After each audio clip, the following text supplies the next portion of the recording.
Assalomualaikum hammaga. Marafonimizning 3-kuni, ya'ni Devlog 3 ga yana bir bor xush kelibsiz. Bugun darsni boshlashdan oldin sizlarga bitta katta va dahshatli e'lonim bor. Men bu marafonni rosa 30 kun, ya'ni 1 oy davom ettirishga qaror qildim. Ya'ni keyingi 1 oy davomida har kuni kanalda yangi devlog ko'rasiz. Biz videolar chiqarishda davom etamiz. Bugun esa loyihamizni JavaScriptdan professional TypeScriptga o'tkazamiz. Python CSS bilan bezatamiz va kodimizni dinamik qiladigan React Props mavzusini amalda o'rganamiz. Qani, demak, boshlaylik. Yana React Dev saytiga kirib olamiz. Bu o'rganish uchun muhim va hozir full stack journey podpesini ochib olamiz.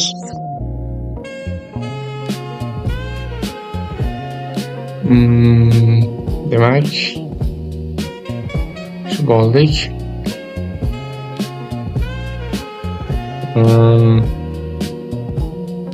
Bu yerda learn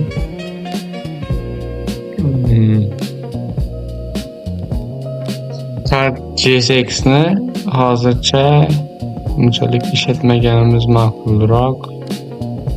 Shuning uchun hozir card TSX yozamiz, ya'ni yaratamiz. Mana bu TypeScriptdan foydalanadigan Scatman TSX. Demak, hozir o'rganib boshlaymiz.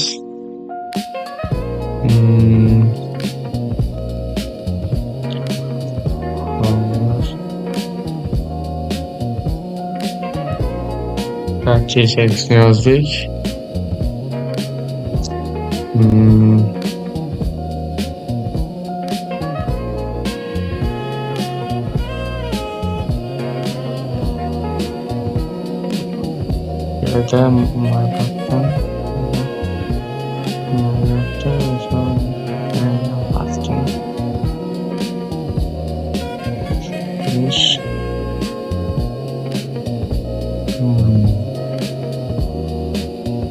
Xullas, hozir TypeScriptning interfeysini yaratishimiz kerak. Interface shunday hozir TypeScriptga ham hozir biroz tushunish uchun qaytadan ko'rib olishim kerak. Basics bölümünde interface yaratishni o'rganib olish kerak. Birinchi string number interface yaratish kerak deb o'ylaydi. Interface bu yerda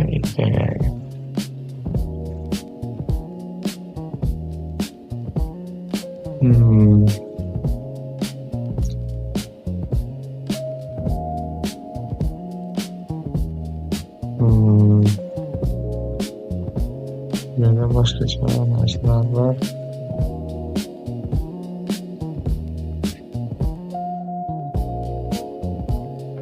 Demak, JSX hozircha run qilib turamiz.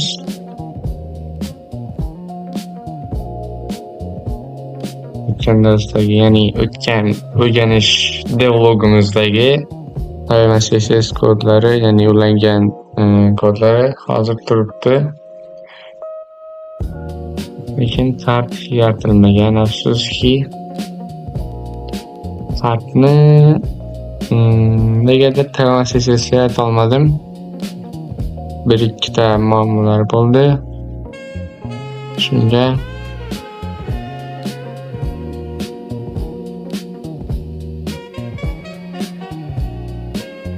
demak, mayli, endi bu card TSX'da interface yaratishni hozir esimga tushiraman. Interface deb yozamiz va bu yerga card props deb nom beramiz va beramiz title yozamiz. Bu yerda string bo'lishi kerak. String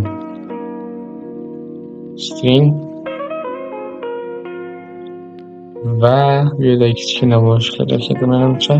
Shunday bo'lsa description yozishimiz kerak. Bu karta muhim. Description ham stringga bo'ladi albatta. Va keyin like this qilib ko'ramiz. Balkim keyinroq bizga kerak bo'lib qoladi. Masalan is new deb o'zgartirish yaratamiz va bu boolean bo'ladi. Ya'ni true false ketadigan bo'lishi shart. Demak, app.jsx o'tamiz va tartibda propslarni ishlatib ko'rishga harakat qilamiz hozir. Bundan oldin lekin bu yerda mana bu roliklarni to'g'rilash kerak.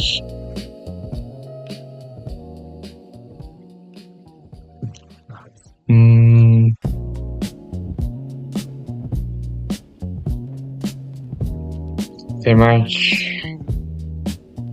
hozir bularni o'tgan devlogimizda kompyuter belgiladi. Click column gapki padding 8 shunga o'xshash CSS buyruqlari bor bu yerda.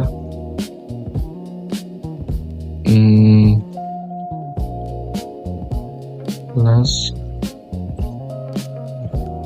everything types message to lowercase tutorials, DOM manipulation, wrestling of absolute alt. Like setup activity. Get started. This for beginners. What is JavaScript? Hello world. Function. Install deyapti bu yerda function berilgan, lekin biz interface yaratmoqchimiz. Mana bu yerda bor ekan. Interface person first name stringda bo'ladi, last name ham stringda. Function greeter personga return hello person first name stringda bo'lgani bois burada string chiqadi va hozir burada argumentlar qo'ying. Zo'r.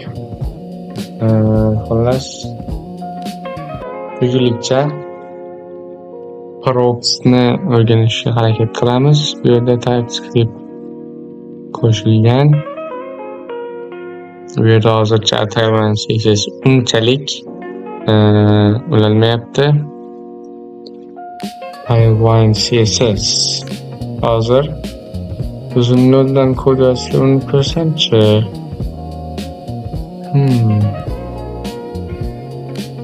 Bu yerda mayli.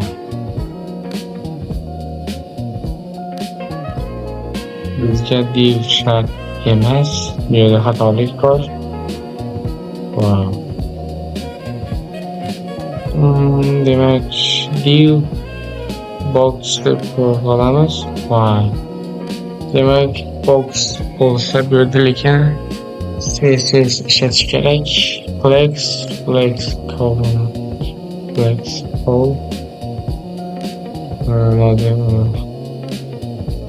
backgroundni paddingni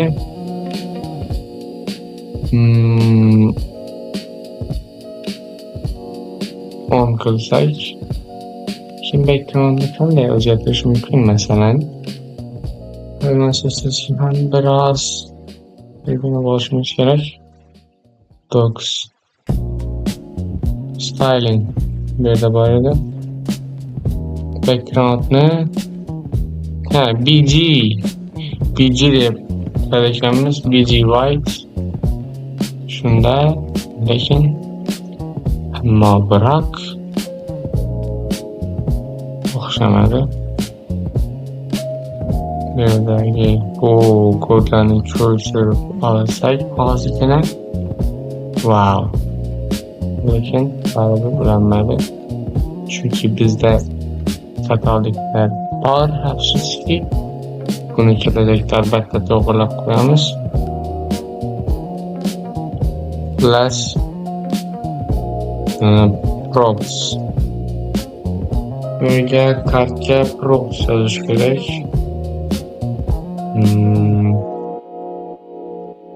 Props yozish uchun nima qilish kerak ekan? Hozir esimga tushiryapman. Props yozish uchun masalan title bu yerda TypeScript'dagi o'zgarishlarni yaratib olgandik. Bu yerda title bo'lgan bo'lsa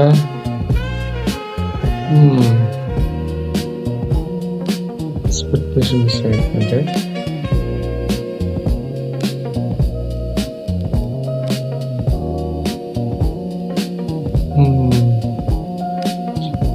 Aptx hozir demak components deyapti. Componentlar yo'q.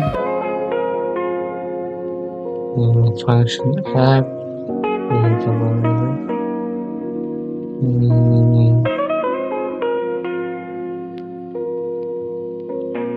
title'ga hozir biror bir text yozib ko'ramiz. Demak, menimcha o'xshasa kerak. Nima desak? React props o'rganish. Menimcha endi chiqishi kerak edi. Lekin o'xshamadi. Bu yerda nima qilish kerak edi?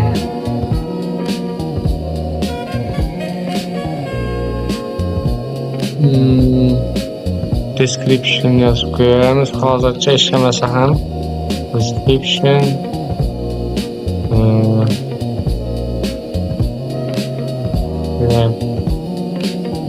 o'rganish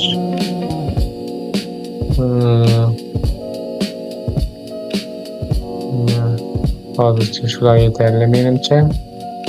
Kart yaratish kerak. Bu yerda kartni eksport qilgan bo'lsak, lekin hozircha ishlamayapti. Buni mukammallashtirish kerak.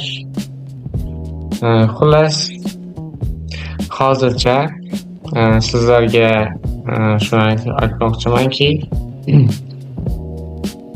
biroz men o'zim Tayvan CSS'ni o'rganishga harakat qilaman. Bu yerda sizlarga ko'rsatib o'rgatishim uchun o'zim birinchi Tayvan CSS o'rganib, sizlar bilan bo'lishaman bilimlarimni. Hozir unchalik esimga tushmayapti va ba'zi xatoliklar bor. Shuning uchun bugunga rejalarimiz shu bir oy davomida, ya'ni 30 kun mana shunaqa o'rganish videolarini chiqaraman. Bu sizlarga ham foydali bo'ladi, albatta. Xullas, maqsadlarimiz shunaqa. Videolarimni ko'rishda davom eting. Men albatta Tayvan CSS va o'sha React.js, Next.js'larni o'rganishga harakat qilaman. Men bilan birga o'rganing va yuqori darajalarga erishishga muvaffaq bo'ling.